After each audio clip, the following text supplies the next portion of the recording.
खबरें ये हैं कि चीफ सिलेक्टर अजीत अगर सिलेक्शन कमेटी के मेंबर, कैप्टन और कोच की एक कैंप हुआ है, एक इवैल्यूएशन कैंप हुआ है। उसमें चैंपियंस ट्रॉफी के लिए स्क्वाड पर भी बात हुई और उसमें 3 प्लेयर्स को लेके एक डेडलॉक क्रिएट हो गया है कोच और चीफ सिलेक्टर के दरमियान। और इसी वजह से अभी इन 3 प्लेयर्स पर डेडलॉक की वजह से ही इंडियन क्रिकेट बोर्ड ने, बीसीसीआई ने आईसीसी से रिक्वेस्ट की है कि हमें कुछ और दिन दें अपनी टीम अनाउंसमेंट के लिए। ये जो 3 प्लेयर्स हैं जिन पर डेडलॉक है, उनमें जो पहला नाम है वो है रविंद्रा जडेजा।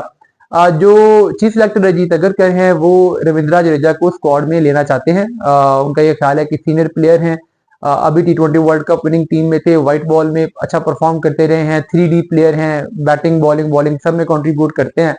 लेकिन जो हेड कोच है गौतम गंभीर, उनका ये है कि 2 प्लेयर सेम टाइप के यानी अक्षर पटेल और जडेजा, जिनकी ऑलमोस्ट सेम यूटिलिटी है, वो अवेलेबल हैं और इनमें से हमें एक ही चूज करना चाहिए, हमें दोनों को लेके नहीं जाना चाहिए। और उसमें वो एक प्लेयर पे जो उनकी ख्वाहिश है वो ये है कि अक्षर पटेल होना चाहिए और जडेजा नहीं होना चाहिए। उन्होंने इस पर आर्गूमेंट दिया कि हमें अक्षर के साथ जाना चाहिए, जडेजा के साथ नहीं जाना चाहिए। लेकिन जो कैप्टन रोहित शर्मा है वो भी कुछ हद तक जडेजा की ही सपोर्ट में है, तो इस लिहाज से ये एक डेडलॉक है।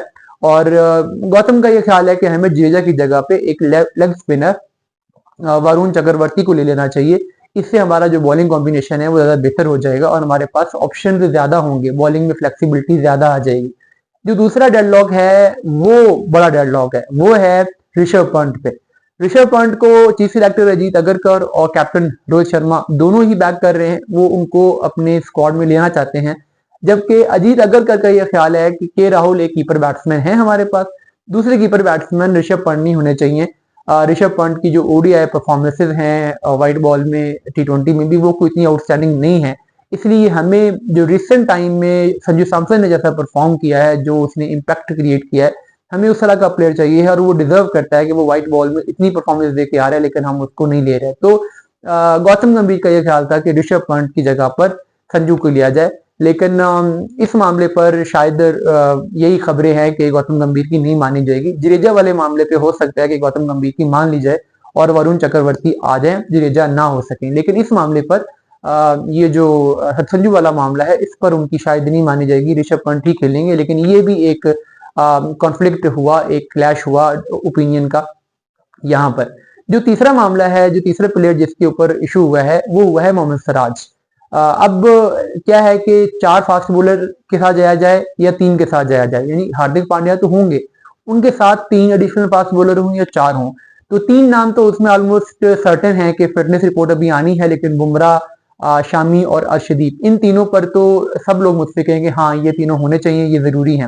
लेकिन चौथा बॉलर कौन होना चाहिए, उस पर जो अजीत अगरकर या रोहित शर्मा है वो चौथा फास्ट बॉलर चाह रहे हैं मोहम्मद सिराज को।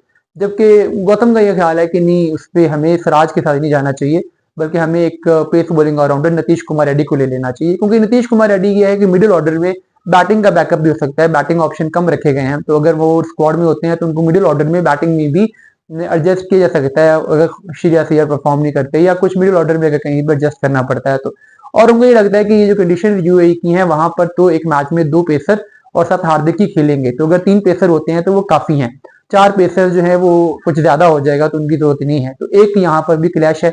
अब देखते हैं कि ये नीतीश कुमार रेड्डी स्क्वाड में फाइनल सेलेक्ट होते हैं या मोहम्मद सिराज होते हैं।